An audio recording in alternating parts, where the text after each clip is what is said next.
All right, here we are, episode 8 of Dynasty Trades in 5. My name is Clay with dynastypandemic.com and Dynasty Trades in 5. I'm Shane with Dynasty Trades in 5, Dynasty Trades HQ, Manic and Chill, and Dynasty Intervention. Yeah, I'm Scott. All of those that Shane said, except for Dynasty and Chill, not Dynasty Trades HQ, and not Fantasy Intervention. Yeah. So yesterday, DeAndre Swift won the poll, but AJ Brown was a close second, so we're going to cover him today. So Shane, let's go ahead and get started with you first. Where are you at with AJ Brown?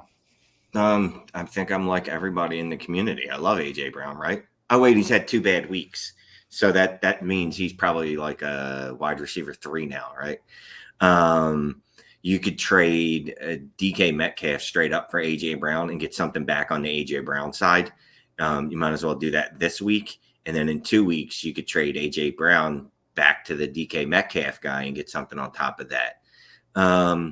He's still a top 5 wide receiver for me. And I have an interesting question for you, Clay. Since he came in second to DeAndre Swift in our trade poll yesterday, who would you take straight up?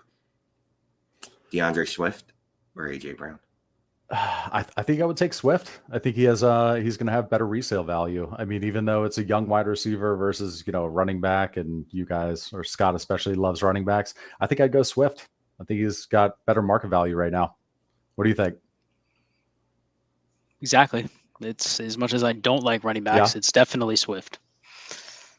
I think with AJ Brown, the issue is Shane kind of made a joke that, well, he had a bad game, or he had 2 bad games, or 3 bad games, or he's been hurt. So clearly his value is completely tanked. The problem is when you're talking higher end assets like this, it drives me crazy because you hear it out there in the Dynasty community. Well, just go buy low. Go buy lows. I mean, it's not really feasible because the person that probably has AJ Brown, I mean, it's terrible process to actually sell him lower than what his market value should be. So like how many people it just is a hard deal to try to formulate.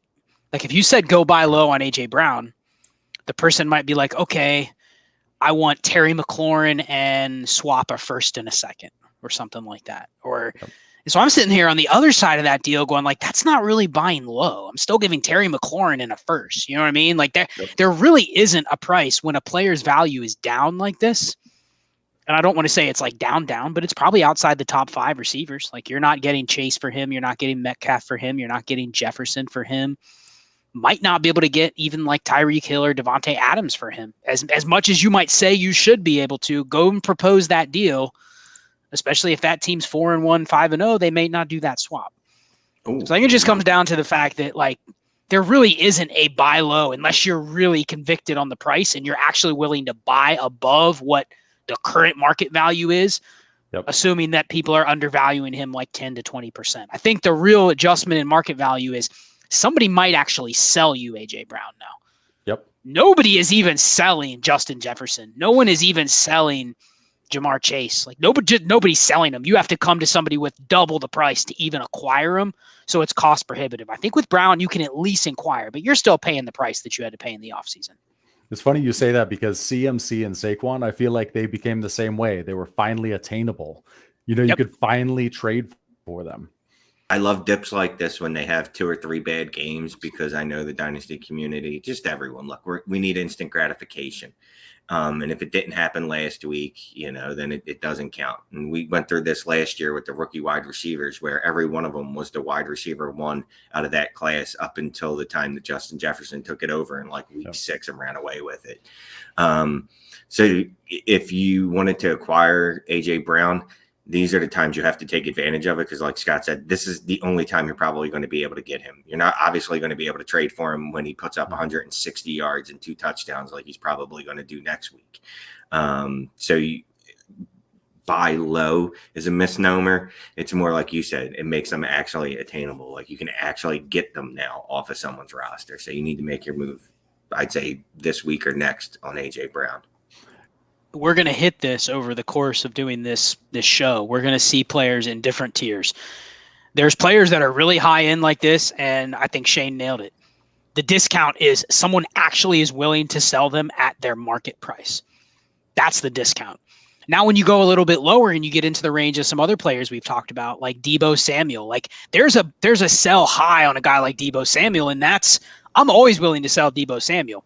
But there might be a point where I'm willing to sell now because I think his market price, I'm actually going to be able to get the overpay price, or vice versa. I want to sell him before the bottom falls out. So there's a difference between like buying low or selling high versus I'm just not willing to buy or I'm just not willing to sell. And I think we see right now, like the elite quarterbacks in Dynasty are the same way. If I have them, people ask me all the time, what would you sell like Lamar Jackson for? It's like, okay, I probably wouldn't sell him unless I'm naming the type of deal that I'm getting. It's not even about the price. It's not even like, hey, I'll give you 5 firsts. It's more about what type of deal am I getting? And you have to have like the perfect players, and I have to have the receptive team that's perfect for the trade. Yep. So I think that's the difference of high-end assets like this. It's like if you really want them, you don't get a discount, but man, you can buy them like Shane said.